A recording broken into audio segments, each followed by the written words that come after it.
Mesdames, Mesdemoiselles et Messieurs, bonsoir. La CEDEAO annonce la levée avec effet immédiat d'une partie des sanctions contre le Niger. Les détails sur cette affaire tout à l'heure.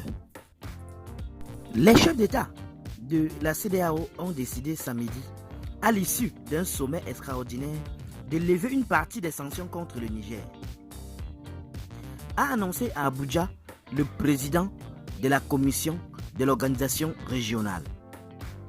Les chefs d'État des pays membres de la communauté économique des États de l'Afrique de l'Ouest, CEDEAO, ont décidé, samedi 24 février, de lever une partie des sanctions contre le Niger.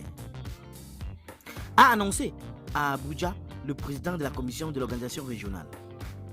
La CEDEAO a décidé de lever avec effet immédiat les plus lourdes sanctions imposées au Niger depuis la prise du pouvoir à Niamey d'un régime militaire qui a renversé le président élu Mohamed Bazoum en juillet, a annoncé Omar Alieu Touré, le président de la CEDEAO.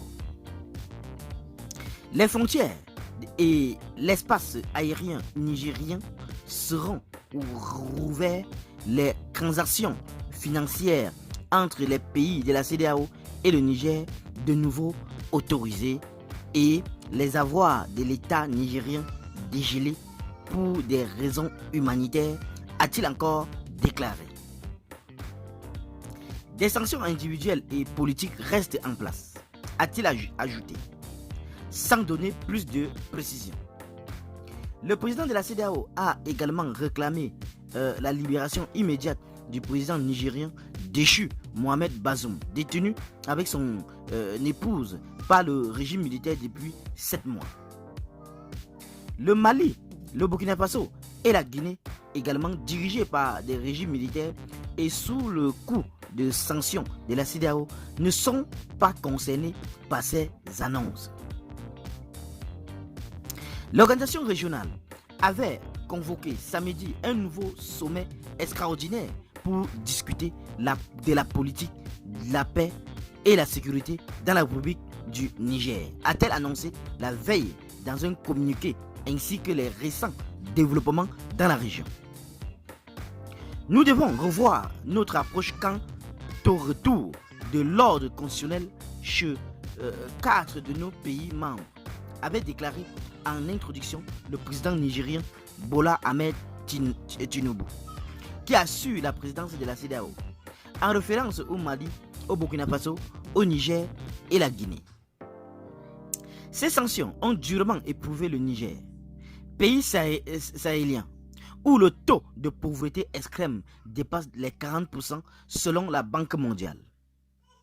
La CEDEAO avait d'abord menacé le nouveau régime à Niamey d'une intervention militaire avant de faire marche arrière.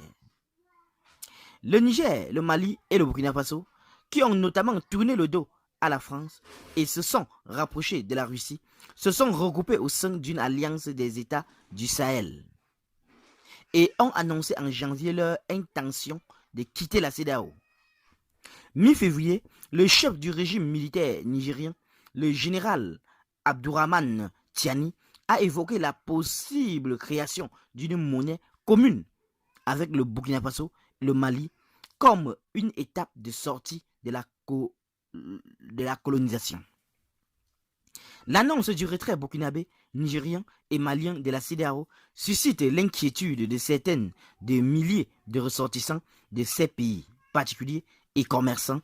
La CEDEAO garantit en effet aux citoyens des 15 pays membres de pouvoir voyager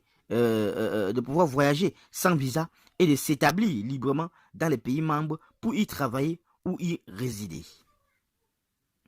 La dernière réunion des membres de la CEDEAO remontait au 9 février, date à laquelle il avait appelé à une réconciliation avec des régimes militaires du Niger, du Mali, du Burkina Faso et les avait exhortés à rester dans le bloc régional. La CEDEAO est également mise à l'épreuve par la crise politique que connaît le Sénégal depuis le report de l'élection présidentielle par le chef de l'État Macky Sall, mais ce sujet n'a pas été mentionné samedi. Le président sénégalais, qui n'avait pas assisté au précédent sommet, est cette fois-ci présent, 2 jours après avoir annoncé qu'il achèverait son mandat à l'expiration de celui-ci, le 2 avril, mais sans avoir fixé de nouvelles dates pour l'élection présidentielle. Le scrutin devait initialement se tenir le 25 février, mais le président Macky Sall l'a repoussé depuis début février, prolongeant le Sénégal dans l'une des pires crises politiques de son histoire post-indépendance, suscitant de vives préoccupations dans les rangs de la CEDEAO. Qu'en pensez-vous sur cette affaire, chers internautes? Donnez vos avis en commentaire, sans hésiter de vous abonner à la chaîne, tout en activant la cloche de notification pour ne plus rien rater de nos prochaines vidéos. À très bientôt.